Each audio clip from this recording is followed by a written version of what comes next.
The Grand Assembly Hall of the Vethkara Dominion hummed with nervous energy.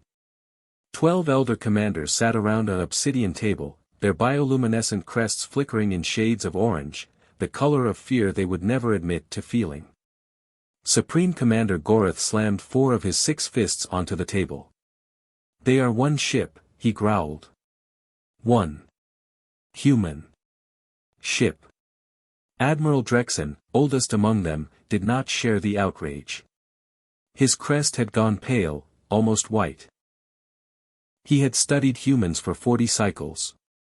He alone understood what that single blip on the long-range scanner truly meant. "Gorath," Drexen said quietly, "do you know what the humans call that class of vessel?" Gorath scoffed. "I neither know nor care. They call it a Wrath-class Devastator." Drexen pulled up the holographic file, declassified intelligence, stolen at enormous cost. 3 Vethkara spies had died retrieving it. It does not escort fleets. It does not negotiate. It is not sent to warn. He paused, letting silence do the work. It is sent when humanity has already decided the conversation is over. The hall went very, very quiet. Captain Marcus Drake stood on the bridge of the Relentless with his hands clasped behind his back, watching the pale blue star system grow larger on the forward display. He was a broad-shouldered man from Houston, Texas, with 30 years of service etched into every line on his face and a reputation the enemy had apparently not taken seriously enough. That would change today. "Weapon status?" he asked. Lieutenant Commander Avery Cole looked up from his console. "All 16 MAC cannons are hot, sir. Torpedo bays loaded. Point defense grid is green across the board.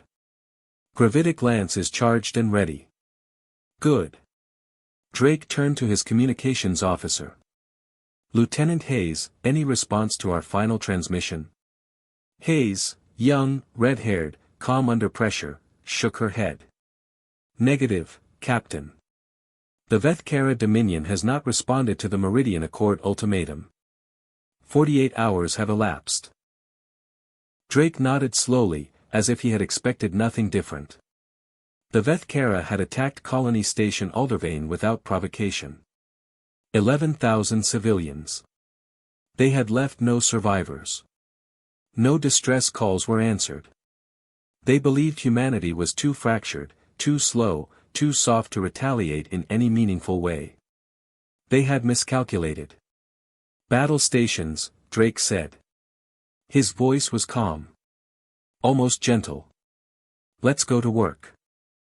Gorath watched the Wrath-class vessel drop out of faster-than-light travel at the edge of their defense perimeter. He had assembled 42 warships. 42. Against 1. He laughed. Then the Relentless opened fire. The first MAC round, a tungsten slug accelerated to a significant fraction of the speed of light, punched clean through 2 Vethkara cruisers like they were paper lanterns. No explosion. No drama. Just 2 ships that were there, and then were not. Gorath stopped laughing. "Shields. Return fire. All ships, return." The gravitic lance fired. It did not destroy ships. It compressed them. 3 destroyers crumpled inward simultaneously, folding like crushed cans, their hulls screaming metal before going silent. The torpedo barrage followed. 16 simultaneous detonations lit the sector like a second sun. Admiral Drexen watched from the command deck, his crest now fully white. He opened a personal channel, not to his fleet, not to the human vessel, but to the Dominion's emergency archive relay. He began speaking rapidly, recording everything. "Let the record show," Drexen said, his voice barely steady, "that we were warned.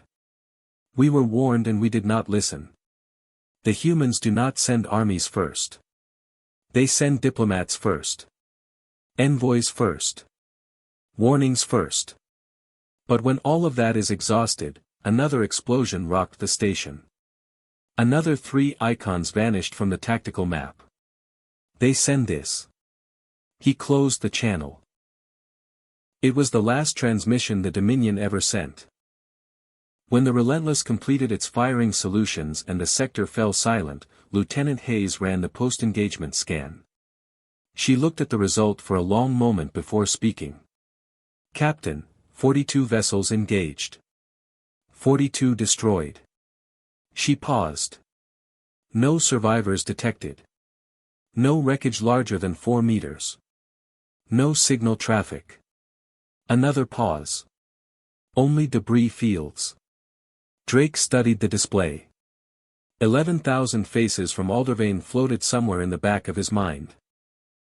Men, women, children. No survivors. No mercy given. He had simply returned the favor, in the only language the Vethkara had chosen to speak. "Helm," he said quietly, "set course for home." "Aye, Captain." The Relentless turned, its hull catching the pale blue starlight, and vanished into the dark, leaving nothing behind but silence, drifting ash, and a lesson the galaxy would not forget.